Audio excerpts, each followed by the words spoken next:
Olá, pessoal. Bem-vindos ao canal da Moema Assessoria em Medicina e Segurança do Trabalho. Meu nome é Tatiana Gonçalves e hoje eu estou com o nosso gestor da área de saúde e segurança do trabalho, Valmir Cavalheiro. Tudo bom, Valmir? Tudo bem, tranquilo. Obrigada por esclarecer nossas dúvidas. Hoje a gente vai falar sobre um assunto que tem sido recorrente, ainda mais agora em fase de social. A gente vai falar um pouquinho de insalubridade, periculosidade, LTCAT, para o pessoal entender. Valmir, mais uma vez, bom dia. Me fala um pouquinho, explica para o pessoal, primeiro, o que é insalubridade, o que é periculosidade e qual que é a diferença entre os dois. Perfeito. Bom, essa é uma dúvida e uma confusão que o pessoal faz muito com esse assunto. O que o pessoal precisa entender é o seguinte: quando a gente fala da questão da insalubridade e da periculosidade, estamos falando de adicionais, né, uma forma de indenização paga ao trabalhador em função de uma condição não adequada de trabalho. No caso da periculosidade, ela é paga sobre o salário bruto do indivíduo e ela é paga em função de algum risco no qual ele esteja exposto que pode provocar a morte desse trabalhador. Então, vamos pegar aí alguns exemplos. Eletricidade, então o pessoal que trabalha com média, alta tensão, principalmente, e aí tem um risco de morte. Havendo um acidente, fatalmente, mais provável que haja um óbito do que qualquer outra situação. Bom, o manuseio de explosivos, o trabalho com arma de fogo, né? Aquele vigia, aquele segurança que trabalha armado, faz transporte de valores. Então, a periculosidade ela vai se dar em situações onde, havendo acidente ou havendo uma intercorrência, alguma situação, muito provavelmente haverá o óbito. E aí é feito o pagamento de uma compensação, uma espécie de indenização sobre o salário bruto do indivíduo, 30% sobre o valor do salário bruto. Isso também vai refletir sobre hora extra, outras situações. Quando a gente fala da insalubridade, também é feito um pagamento, uma espécie de compensação, de indenização, por uma condição insalubre, ou seja, um ambiente insalubre, não bom, algo que não faz bem à saúde do trabalhador. Então aqui a gente tem uma diferença. Quando a gente fala da periculosidade, nós estamos falando de situações que podem levar ao óbito. Não quer dizer que o trabalho diário vai desenvolver um problema de saúde no trabalhador.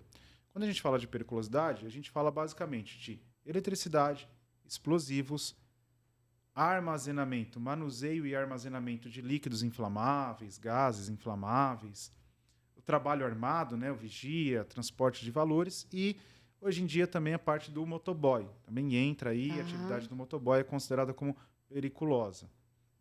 Então, são situações que no dia a dia de trabalho não haverá o desenvolvimento de uma doença, mas havendo uma situação, fatalmente, quase certeza que haverá o óbito.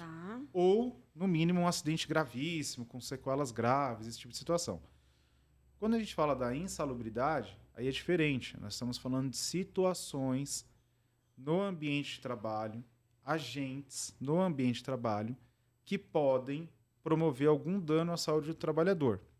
E aí a gama é muito maior. Porque quando a gente fala de periculosidade, a norma se resume a esses itens que nós falamos. Quando a gente fala de insalubridade, aí o leque é gigantesco, porque existe uma quantidade enorme de substâncias químicas que vão dar direito à percepção da insalubridade, vamos ter os riscos biológicos, próprio ruído acima do limite de tolerância. Então, aí você tem uma quantidade muito maior de agentes, né? Basicamente, agentes físicos, químicos e biológicos que podem dar a percepção dessa insalubridade. Diferentemente da periculosidade, a insalubridade é um percentual pago sobre o salário mínimo. Então, ela vai ser de 10%, 20% ou 40% sobre o salário mínimo. Insalubridade de grau mínimo, médio e máximo. Aqui também a gente precisa fazer um parênteses que há algumas particularidades por categoria. Então, de acordo com algumas categorias, acordo coletivo, convenção, existem alguns detalhes. Vou pegar um exemplo aí. Pessoal da área de radiologia, quando eu trabalhei no hospital aí, em torno de uns 5 ou 6 anos atrás, na convenção, no acordo coletivo deles, eles tinham a opção de receber a insalubridade dobrada, insalubridade de grau máximo dobrada, ou periculosidade. Isso lá atrás, eu não sei nem se ainda se mantém isso na convenção coletiva, mas só para demonstrar como Além da própria NR, ainda é preciso se atentar a alguns detalhes, como, por exemplo, acordos coletivos, da categoria, esse tipo de situação. Então, basicamente, são essas diferenças. Periculosidade, a gente fala de um risco de acidente, de um evento morte. Insalubridade, a gente fala de um ambiente não bom, um ambiente ruim para a saúde do colaborador, onde a probabilidade dele desenvolver algum problema de saúde em função daquela atividade, daqueles produtos que ele está manuseando, é grande. Então, essa é a diferença. Me fala uma coisa, como o empresário, como a empresa consegue detectar se é insalubridade ou se é periculosidade? Porque a gente vê muitos dos clientes perguntando, preciso pagar? Como é que eu vou fazer? O meu contador falou que eu tenho que pagar X. Como é a forma correta da empresa detectar se tem insalubridade ou periculosidade? Bom, o correto é que seja solicitado para um profissional da área de segurança do trabalho. Tá? E detalhe, um profissional que, de fato, tenha conhecimento, domine essa questão, esse assunto. Por quê?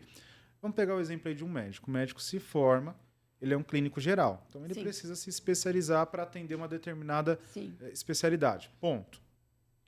O profissional de segurança do trabalho também não é diferente. Então, às vezes, você vê até muitos enganos, muitos equívocos quando vai se fazer esse tipo de laudo, mesmo sendo um profissional da área de segurança, por falta de intimidade, por falta de conhecimento com questões químicas, né, biológicas, esse tipo de situação. Isso é um problema, né? Porque ele pode gerar erros em pagamentos equivocados. Ou pagar a mais ou pagar a menos? Pagar a mais, pagar a menos, não gerar o enquadramento, dizer que não existe quando existe, né?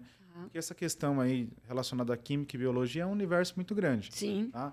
Então, quando a gente fala de agentes químicos, agentes biológicos, de fato, o profissional que está fazendo aquele laudo precisa dominar o assunto, precisa ter um certo conhecimento na área de química, precisa ter um certo conhecimento na área de biologia, senão ele corre o risco de falar uma besteira muito grande.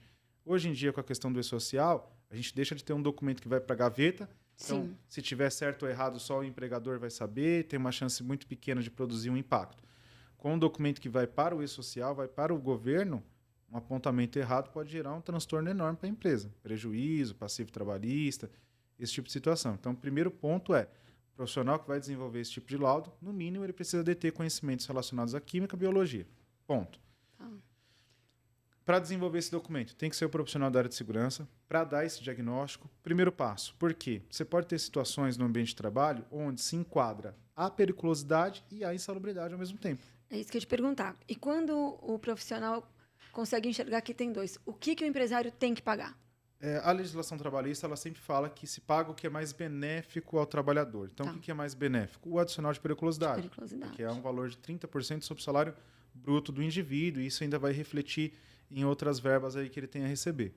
Então, é mais benéfico. Mas lembrando que ainda assim tem que se observar que, de acordo com algumas categorias, o acordo coletivo ainda pode trazer um benefício a mais, alguma coisa do tipo, né? Mas, via de regra, é isso. Se eu tiver insalubridade e periculosidade, vai se pagar o que é mais vantajoso. O que é mais vantajoso é a periculosidade. O profissional de segurança precisa dar esse diagnóstico, porque isso é uma questão que realmente precisa de ter o conhecimento, entender o processo, mecanismos de contaminação, esse tipo de situação, até para você poder dizer se é possível eliminar aquela insalubridade. Né? Às vezes você vai lá fazer um laudo desse e você consegue dar um diagnóstico e falar, olha, eu consigo corrigir o teu processo de forma que você não tenha a percepção da insalubridade. Às vezes, a percepção da insalubridade ou até da periculosidade, ela acontece por um descontrole no processo. As pessoas, às vezes, tomam algumas decisões sem ter conhecimento do que aquilo pode impactar e o profissional de segurança pode facilmente corrigir aquilo. Ele orienta a melhoria. Exatamente. Eu vou dar 2 exemplos. Isso que eu te pedi. Um primeiro com relação à periculosidade. Então, eu trabalhei numa metalúrgica, logicamente não vou citar o nome por questão de ética, mas alguém teve a ideia de colocar no meio da fábrica o abrigo de cilindros de gás das empilhadeiras. E foi um engenheiro, só que não tinha conhecimento da parte de segurança do trabalho. Sim. Então, ele pensou numa coisa que ia otimizar o processo, agilizar, facilitar. Ok.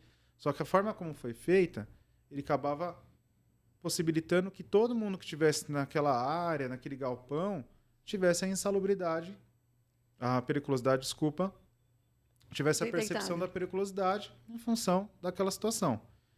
E aí, qual que foi a minha sugestão? Foi retirar aquele abrigo de gás, levar para uma área externa, aí pegar... Então, a legislação falava o quê? Você coloca o abrigo dos cilindros lá do lado externo, tem um padrão, esse abrigo tem que ser feito, enfim. Mas aí tem uma área no entorno dele, faz o grateamento, isola. Da forma como a gente fez, a gente reduziu a percepção da periculosidade de 30 pessoas que ficavam naquele ambiente para uma pessoa da manutenção e 2 operadores de empilhadeira, porque aí ficou naquela situação. Só quem acessava esse abrigo era ou uma pessoa da manutenção ou os 2 operadores de empilhadeira. Estava numa área que não era área de circulação, a gente ainda se atentou para outros detalhes da norma, NBR, própria NR, sobre como esse abrigo tinha que ser feito, faixa de segurança, área de segurança, e aí eliminamos essa percepção, de forma que a gente teve até perícia, fiscalização e deu tudo certo com aquilo que a gente tinha de linha de raciocínio. Então, a gente saiu de pagar para 30 para pagar para 3. Não, e além da economia, você, de fato, não expõe 30 pessoas. Exatamente. Né, que é o mais importante. Né? Então, claro, a gente pensa na economia, mas também pensa em quantas pessoas estão expostas a um risco desnecessário. Exatamente. Né? Porque quando a gente está falando de 30 pessoas, não necessariamente está todo mundo treinado. Né? E quando você está falando de 3, você consegue ter controlar melhor esse processo, sim, né? Sim. A gente vê muito essa questão, Valmir, inflamáveis nas empresas, né? Você pode dar algum exemplo nessa questão de guarda, manuseio? A gente já viu em alguns clientes que isso impacta até nesse pagamento de quantas pessoas vão pagar, né? Sim. Bom, o armazenamento de líquidos inflamáveis ele tem que ser feito sempre que possível fora das edificações. Tá. E aí muitas empresas, por desconhecer isso, acabam fazendo o armazenamento dentro das edificações, às vezes até em pontos da edificação que são muito perigosos, que havendo a ocorrência de um acidente vai comprometer a edificação inteira.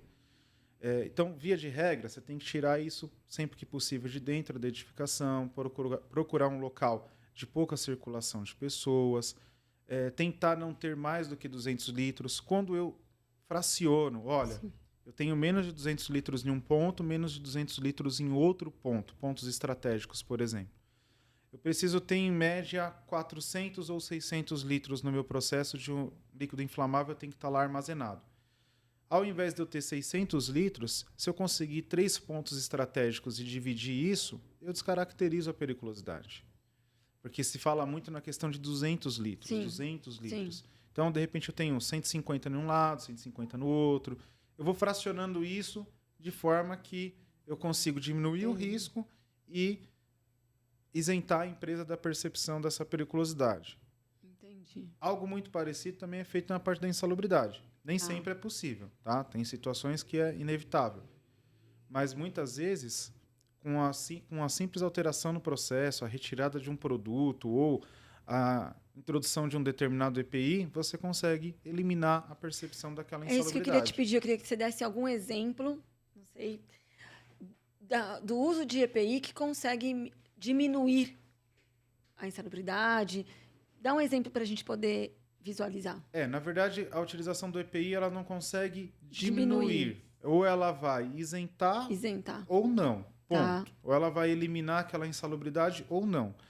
Isso é uma questão muito delicada porque, para que tenha realmente efetividade, para que funcione, a empresa precisa fazer uma boa gestão nas questões relacionadas ao EPI. Tá, que também é outro ponto para fazer 10 podcasts para falar sobre isso. É um calcanhar de Aquiles das empresas, sim, porque a norma, principalmente a NR6, ela é muito clara. A empresa tem que fornecer o EPI adequado ao risco, treinar, orientar o colaborador ao uso e obrigá-lo a usar, fiscalizar esse uso. E aí as empresas elas vão só até a parte de comprar o EPI adequado ao risco. Ela faz a documentação de segurança, o profissional de segurança fala quais EPIs tem que ter, ela compra. Depois, daí para frente, ela perde o controle do processo, tanto no fornecimento, na fiscalização, no preenchimento da ficha de EPI. E grande parte dos processos trabalhistas, perícias que eu faço, quase sempre, quando a empresa tem um resultado negativo, ela perde justamente porque ela não fez o controle da parte dos EPIs, gestão da ficha de EPI, esse tipo de situação. Então, por isso que isso é uma questão muito delicada, porque às vezes você fala para a empresa, se você passar a utilizar, tá? Vou dar um exemplo aqui, óleo e graxa mineral, dá direito à insalubridade. Sim. Aí você vai lá e fala, olha, você precisa fazer o manuseio desses produtos com a utilização de uma luva X ou de um creme protetivo Y. A empresa compra. Ela entrega tudo ali para o pessoal a primeira vez. Acabou. Depois ela não faz a gestão disso. Entendi. E aí o que acontece? Você falou para ela, ó, se fornecer não tem que pagar. Aí ela não paga, não fornece o EPI corretamente. Não treina, não repõe. Não faz a O fiscalização. EPI é eterno, né? Tem isso também. Né? Exato. Tem muita empresa que a gente fala, quando você comprou? Em 2000, você está em 2022. Ou ele fala assim, não, mas tem a vontade lá. Eu comprei, tem de caixa lá. É só o cara pegar. Só que aí a norma... Eu entendo que tem empresário que às vezes ele fica chateado, fala, pô, mas o cara parece uma criancinha, eu tenho que pegar na mão do cara, eu tenho que ir lá entregar o EPI na mão dele, tem lá, é só ele buscar. Então, infelizmente, é assim que funciona. A nossa legislação, ela fala que o empresário, que a empresa... É responsável. Que o empregador é que tem que cobrar, que exigir a fiscalização. Então, tem que ser feito. Né? Por exemplo, a questão da ficha de EPI. Tem que ter uma periodicidade mínima. Não Qual adianta... periodicidade? Isso vai depender muito do tipo do EPI. Né? Uma média. Uma Protetor média. auricular que a gente vê bastante. Protetor auricular tipo plug, por exemplo, que não pode durar mais do que 15 dias, exageradamente um mês. Porque se durar 3 ou 4 meses... Ele perde a eficácia. E havendo uma fiscalização, um processo trabalhista, qualquer coisa do tipo, você vai apresentar uma ficha de EPI que você deu 2 ou 3 plugs no ano. O que o fiscal vai entender? Não usa. Porque aquilo, se você está toda hora colocando e tirando do ouvido, vai encardir. Sim. Você vai perder. Então, Sim. a partir do momento que você mostra que teve 2 ou 3 entregues no ano, o cara fala, você fez isso aqui só, como diz o ditado, para inglês ver. Isso aqui não tem efetividade. Entendi. Até por isso que quando você leva o profissional de segurança, ele consegue te dar um diagnóstico mais adequado. Por exemplo, eu sempre sugiro para as empresas, na medida do possível, substituir o plug pelo concha. Sim. O controle é muito menor, dura muito mais, é muito mais eficiente, não tem técnica para ser utilizado, já o plug tem que ter uma técnica. Então, tudo isso conta. E aí a periodicidade vai depender de cada EPI. Quando eu falo de creme protetivo para as mãos, por exemplo, essa questão de proteção de óleo e graxa, não é possível que você vai dar uma bisnaga de 150 gramas para o cara e vai durar 1 ano. Não. Aquilo tem que durar 1, 2 Claro. meses exageradamente. E aí onde que a empresa perde? Chega lá, ela fala, não, eu tenho ficha de EPI. A ficha de EPI foi feita quando o cara entrou. O cara entrou, aí faz uma ficha de EPI com todos os EPIs que foi entregue para o cara, depois aquela ficha não sofre mais atualização. Ah, mas o cara pegou depois várias vezes de EPI. Tá aí, quem colocou na ficha? Não colocou. Não registrou. Não registrou. Ou foi registrado depois de 6 meses, depois mais 8 meses. Aí você pega lá 5 anos que o cara passou na empresa, a empresa te vem com 3, 4 fichinhas de EPI. Não vai surtir efeito. Ah, mas você falou para mim que se eu fornecesse os EPIs não daria insalubridade. Sim. Mas aí Você não teve essa gestão. tem que ter uma gestão, né? Tem que ter uma periodicidade mínima. Logicamente que a grande maioria dos EPIs, o fabricante, o fornecedor, ele não fala que tem um prazo limite de utilização. Sim. Só que isso é uma questão do profissional de segurança que ele já sabe quanto tempo mais ou menos tem que durar, o que a fiscalização, o que o perito entende, esse tipo de situação. E a gente passa isso para a empresa, pelo menos a gente na Moema. E aí a empresa precisa colocar em prática. Então, por isso que é muito controverso dizer que o EPI vai neutralizar, vai eliminar a percepção da insalubridade. Até vai. Tá. Mas se fizer uma Mas se gestão fizer uma eficiente. gestão eficiente, né? O mais adequado nessa questão sempre é você tentar retirar o agente insalubre. Então, eu vou dar um exemplo de uma empresa que eu atendo e o pessoal usa muito vidro e faz muito trabalho com vidro. E eles precisavam limpar o vidro. E ele fazia isso com querosene. Querosene dá direito à insalubridade. E aí eu falei, gente, dá para substituir esse querosene por álcool? Dá.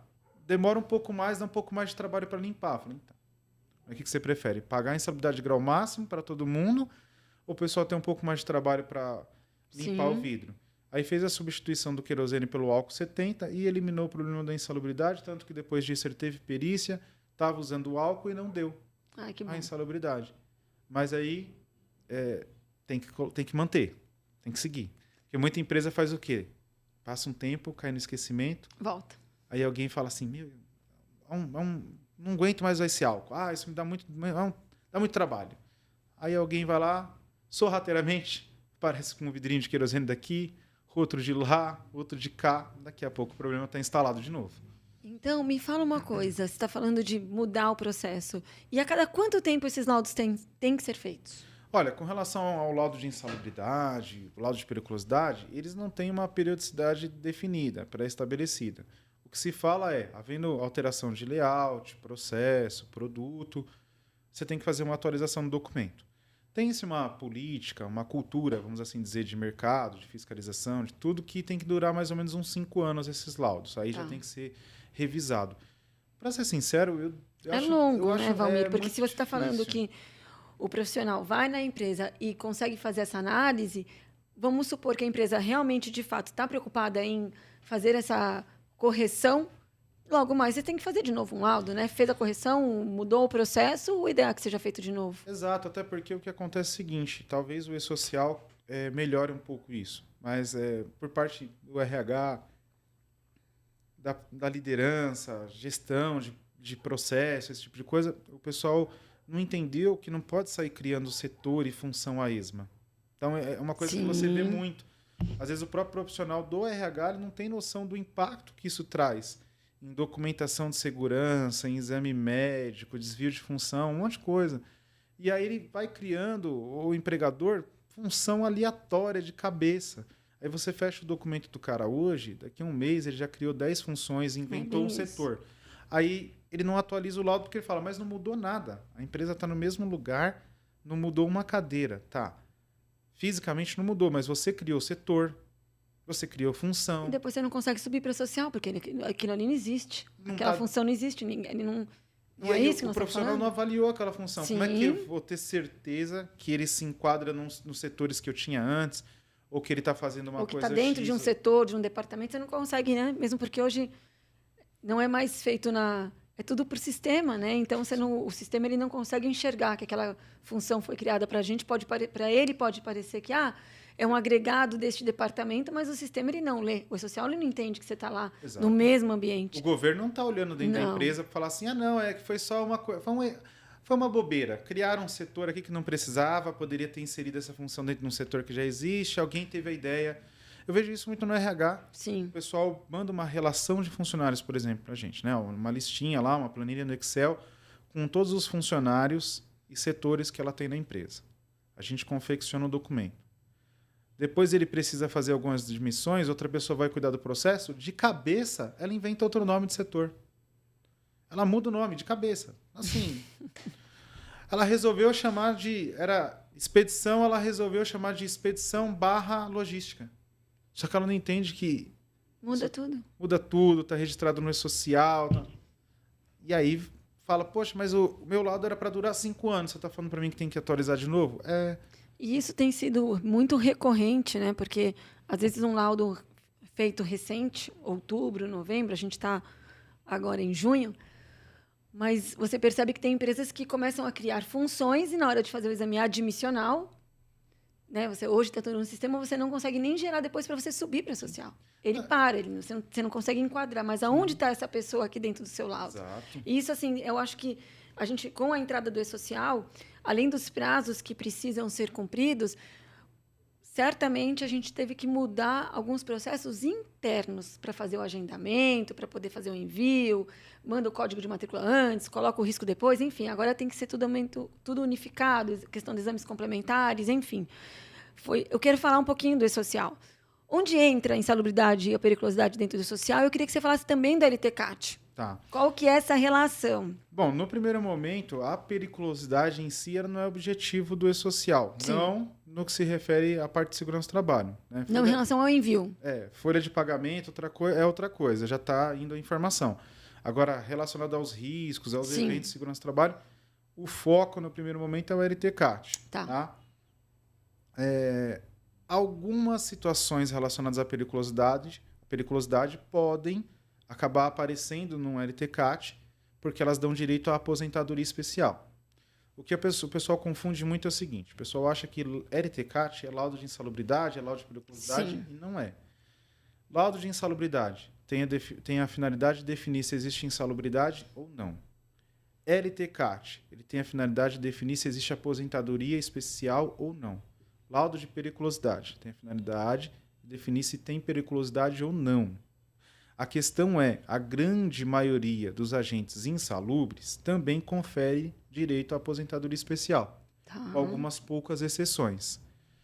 Já no caso da periculosidade, são raros os casos que um risco de acidente vai dar direito à aposentadoria especial. Então, por exemplo, eletricidade, o cara que trabalha com alta tensão, rede de transmissão, ele tem direito à aposentadoria especial. E aí, fora isso, a gente vai tendo várias outras legislações, aí decisão, outras coisas que vão dando esse direito. Mas falando em decreto 3048 e a tabela 24 do E-Social, que é o que está regendo essa questão da aposentadoria especial, basicamente não tem nada a ver com periculosidade. Tá. A gente vai estar falando de risco físico, químico e biológico. Tá. Nem todo agente insalubre dá direito à aposentadoria especial, tá? Alguns poucos não dão, mas a grande maioria é insalubre e vai dar direito à aposentadoria especial. E aí é por esse motivo que o pessoal confunde muito o LTCAT com o laudo de insalubridade. E às vezes a gente tem até que colocar uma conclusão de insalubridade junto, porque o cara não consegue entender que não tem a ver. Então, se você não coloca, ele acha que está incompleto. Entendi. Tá? Mas Como é feito o laudo do LTCAT? E como é que ele sobe isso para o social? Qual a informação que vai? Olha, o correto, isso é um trabalho feito de forma... um trabalho bem feito. Um trabalho bem feito, ele tem que começar com PGR. Antigamente, PPRA. Sim. Aí você vai ter um PGR... Tem que tudo vir falando a mesma língua. Tem que ter uma sequência lógica. Às vezes até falo para algumas empresas, cara, não adianta você fazer o PGR com um, o LTCAT com outro, o laudo de insalubridade com outro, porque isso vira uma salada mista. O documento ele tem que ter uma sequência, tem que falar a mesma língua. Não tem sentido eu reconhecer uma quantidade de risco X no PGR que não fala no LTCAT é outra coisa. Então tem que ter uma sequência, até porque o próprio E-Social, as pessoas achavam que não, mas você vê que enrosca sim, tem problema sim, se tiver informações discrepantes. Não, eu acho que a tendência também é você estar falando com uma empresa só, né, Valmir? As empresas têm que se especializar em medicina do trabalho num contexto geral, né? Porque um assunto puxa o outro, né? Exato. Um laudo puxa o outro, um exame baseado num laudo da parte de segurança, enfim. Então, e aí como que é feito isso? Então, o profissional vai fazer uma vistoria, vai levantar os riscos, vai solicitar algumas avaliações ambientais do tipo dosimetria de ruído, varredura de metais, né? Avaliação de calor, esse tipo de coisa. São avaliações que têm que ser feitas com aparelhos que saíram de um laboratório acreditado no Inmetro. Aí a gente vê muita gambiarra no mercado, né? Esses dias aí, por exemplo, dosimetria de ruído, né? Você tem que fazer lá, colher de 80% a 100% da jornada do indivíduo e tal. Às vezes você pega empresa que ele leva um dosímetro. Coloca um pouquinho. Um pouquinho em um pouquinho no outro, um pouquinho no outro, um pouquinho no outro. Aí tem uma horinha em cada e no final das contas ele faz um laudo para querer disfarçar e coloca os resultados. Mas aí, histograma de evento, né, que é uma espécie de um gráficozinho que vai sair lá minuto a minuto, o que foi medido, não vai ter. Isso não vai ter valor legal. Na hora que ele tiver um processo trabalhista que ele precisa apresentar isso, se do outro lado ele tiver um juiz ou tiver um perito que se deu o mínimo de trabalho de conferir aquilo, vai falar, não. Tá errado. Tá errado. Então, a análise está incompleta. Na hora que ele tiver inconclusiva. Exato. Na hora que ele tiver um processo aí, uma situação, um recurso na Previdência Social relacionado a um PPP, que hoje em dia está acontecendo muito, e vai um perito da Previdência Social na empresa, ele vai pegar aquilo e vai falar, tá errado. Você não seguiu o padrão da INHO. Então tem que seguir um padrão, tem que ser feito daquela forma. E aí, por isso que às vezes você vai pegar o cara que ele vai te cobrar um valor X para uma, e o outro cobrou 10, por 10 ele vai fazer 10 pelo valor daquela uma.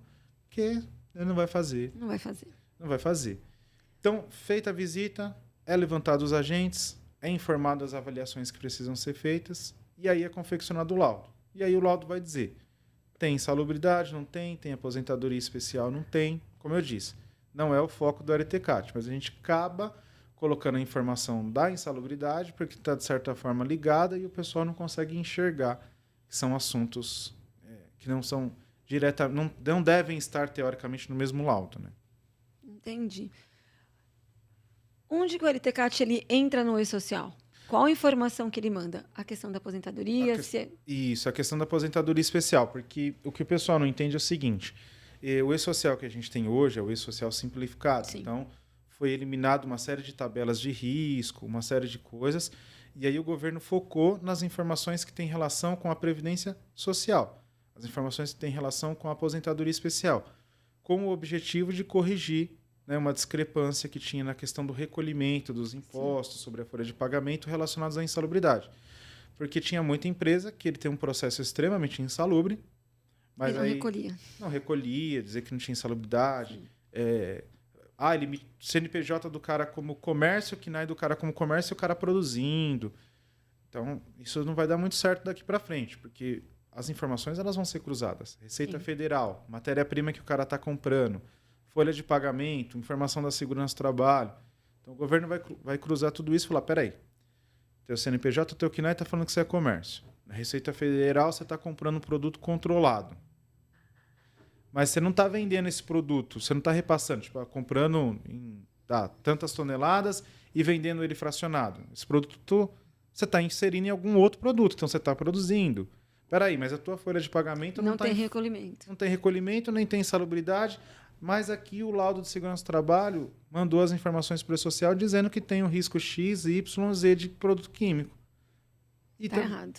Então, é onde que vai começar, né? O pessoal vai começar a ser auditado, vamos assim dizer. Né? Entendi. Queria que você falasse um pouquinho sobre o PPP. Aonde ele entra nessa história do E-Social?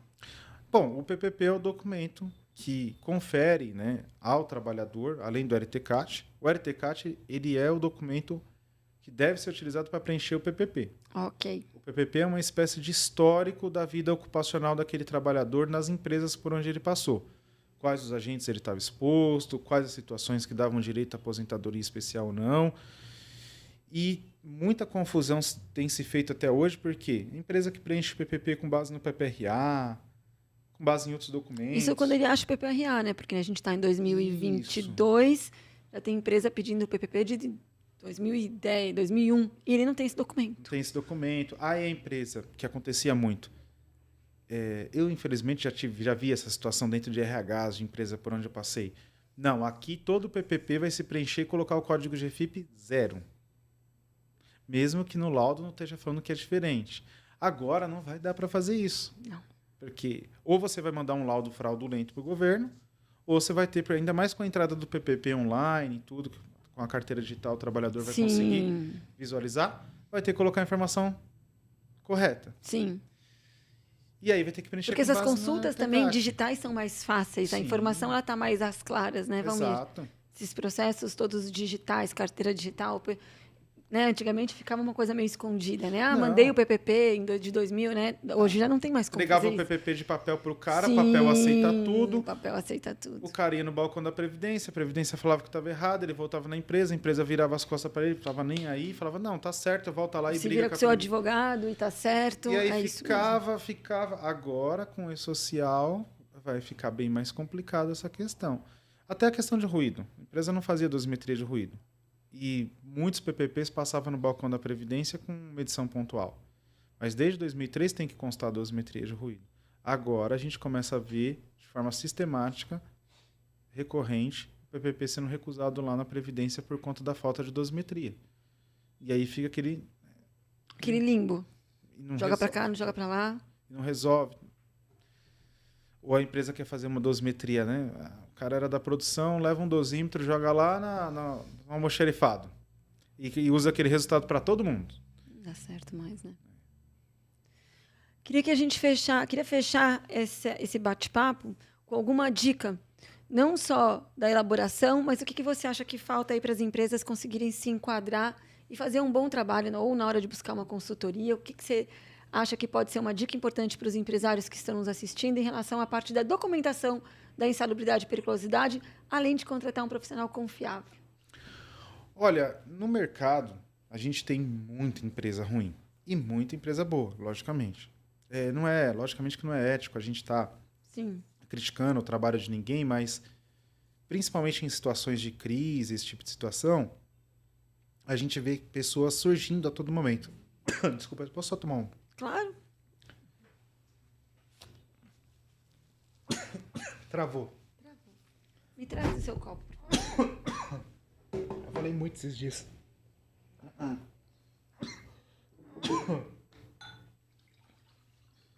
Eu dei um treinamento esses dias. A gente fica gritando.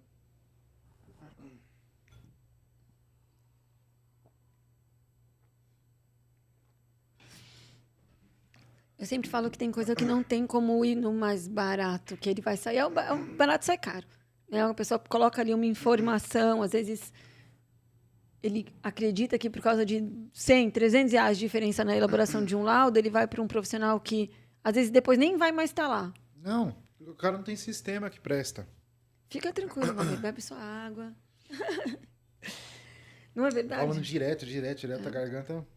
Não é verdade, Val? Porque, assim, às vezes você vê a pessoa, mas aqui eu tenho um laudo por 200 reais mais barato, 300 reais, mas ele está lá, ele está fazendo numa consultoria que não existe, que daqui 5 anos ela não vai estar mais ali, ela não consegue te dar um suporte, aí ela te orienta com cálculos errados, e depois, a médio e longo prazo, você vai ter que se defender, você vai gastar 15 vezes mais aqueles 200, 300 reais que ele acha que ele economizou, né? Então, a lei não é só questão financeira, né?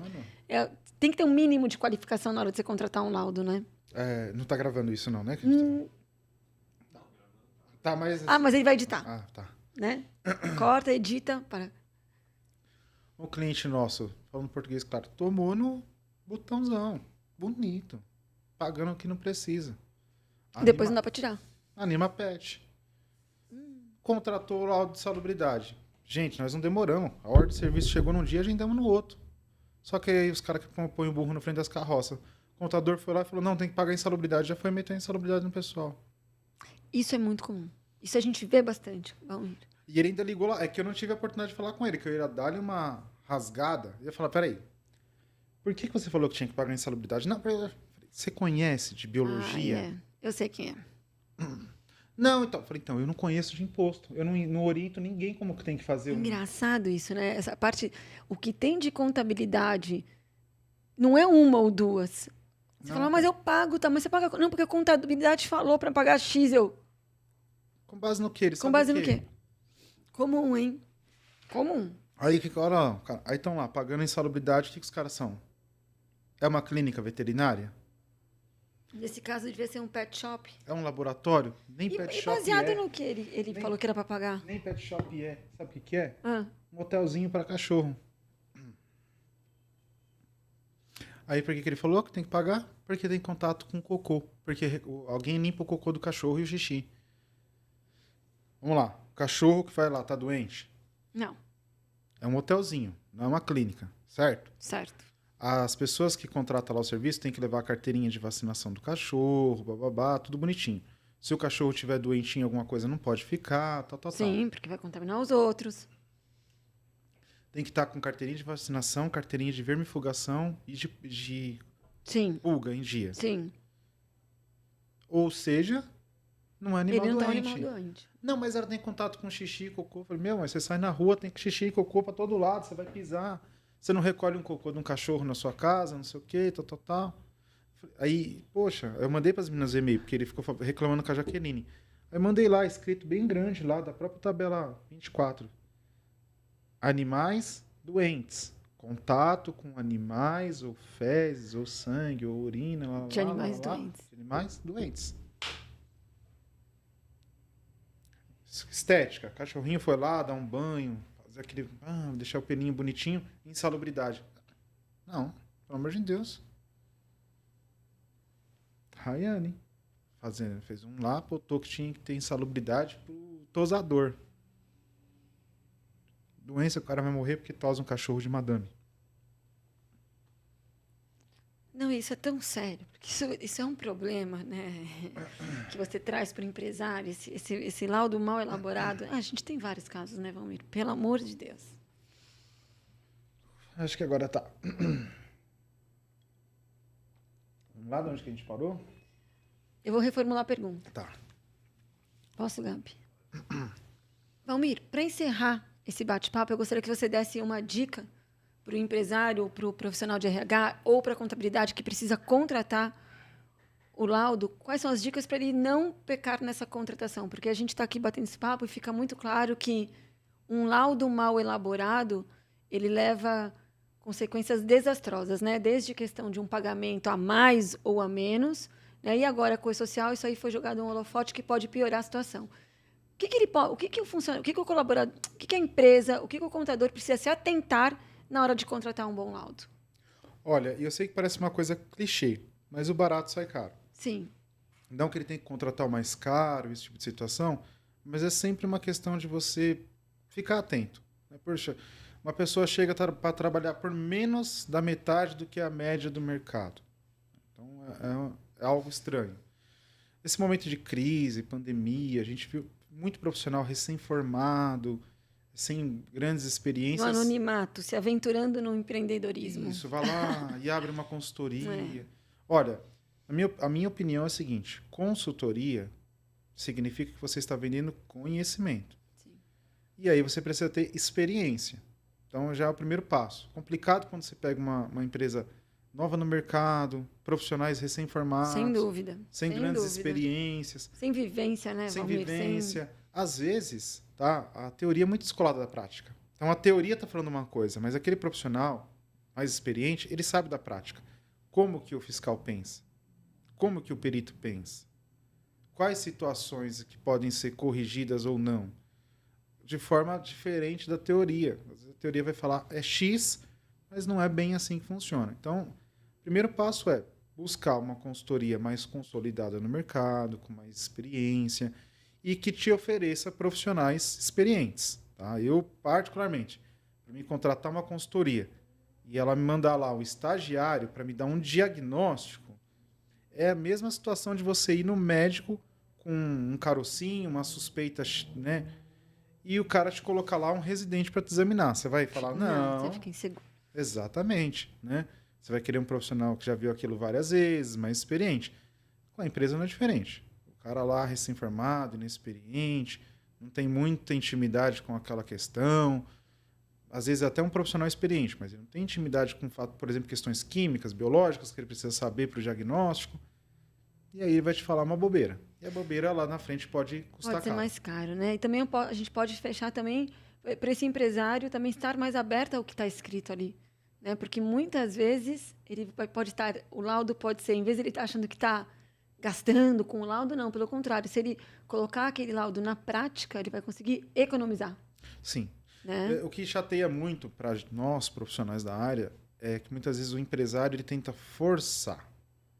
Ele tenta te conduzir a fazer o laudo da forma como ele acha que seja melhor para ele, por conta do poder econômico, ele está contratando, você é o contratado, esse tipo de situação. Só que isso geralmente não termina bem.